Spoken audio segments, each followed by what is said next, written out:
Hello everybody, ciao, buongiorno, buonasera, buonanotte. Today we are making one of my favourite Italian treats. When I turned vegan, something that really upset me was the fact that I wouldn't be able to eat some of my family's cooking anymore because a lot of pasta sauce is made with mince, pretty much everything has cheese on it, from pizzas to pasta. So what I endeavoured to do was start to discover my own dishes, look at what other people are cooking and make it so veganism wasn't hindering me or stifling me in any way. I could do all of my favourite dishes as a vegan.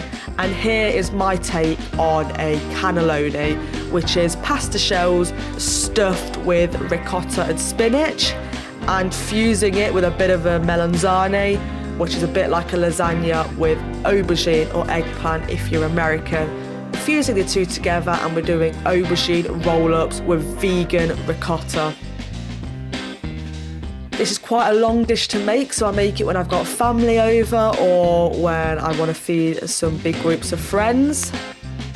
People tend to love this dish, and because I don't really find ricotta really tastes that much of cheese, when you put tofu instead of ricotta for the cheese, people don't tend to really notice the difference. And I also use a fake mince replacement in this pasta sauce too, so it's not really that far from a cannelloni, and people don't even their brain doesn't register that they're not eating animal products, which I think is a real testament to how great the dish actually is. So we've sweat down all the base vegetables, we've added some tomato in, we've added some seasoning. This is essentially a super quick pasta sauce. Because there's a lot of stages of this recipe and you've got to make a lot of things, it does work nicely to have a fairly quick tomato sauce. However, if you wanted to make something richer, you wanted to cook something for a lot more time, if you had a really fancy meal that you wanted to make, you could take some time and make a really gorgeous pasta sauce. I'm not saying this one's not great, it is, but it is generally a lot quicker. I just let it simmer down there for about 20 minutes until it seems to thicken up a lot more and a lot of the water's been cooked out. And then once that happens, I added in the vegan mince.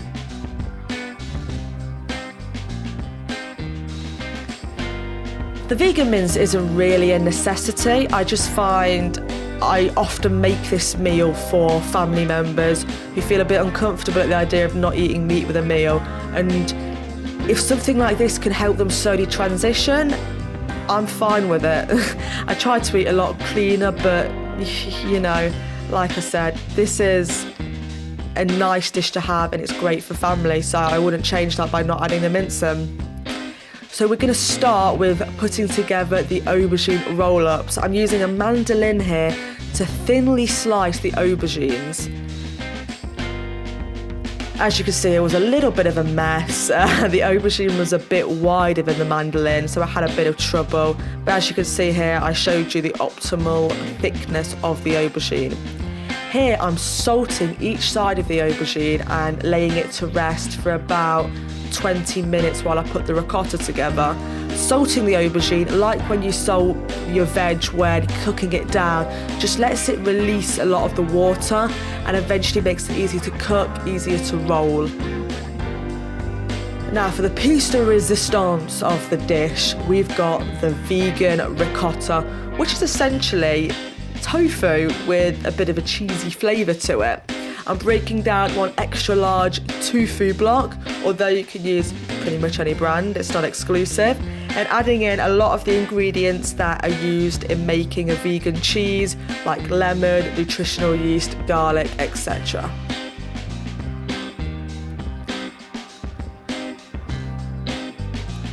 Making ricotta really is as easy as this, putting everything together, blending it, and then putting it into a bowl.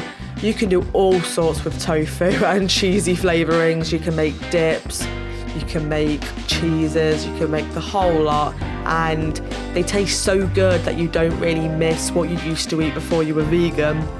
Now, with your aubergine slices and your ricotta, get a big baking dish out, and then you're going to start putting it all together. start by lining the bottom of the tin with a bit of your pasta sauce. It just helps nothing stick and, you know, makes everything more flavoursome because the aubergine will soak up the tomato sauce from the bottom and the top. Then when you're making these aubergine slices, or rolls even, you're going to want to grab a piece of aubergine, grab some ricotta and roll it around. It really is that easy. If they come undone, just pack them together tightly. It doesn't matter if your aubergine slices aren't uniform, because it's all getting cooked together. As long as it's rolled around the ricotta, that is fine. This bit's a bit messy, and as you can see, this isn't actually all of my aubergine. I had more aubergine on the side. You need a whole aubergine to get this whole pan filled up. A lot of the ricotta falls out, and again, that's absolutely fine. I had some ricotta left over, so I just sprinkled a bit on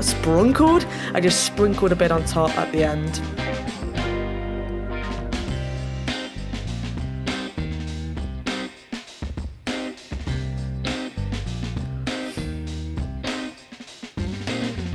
I like dishes like this because it could be as messy as you want, and then once it actually cooks you don't realise that anything was ever messy about it, because once the sauce is on top and you've got it all sliced up, it just looks like it's meant to look.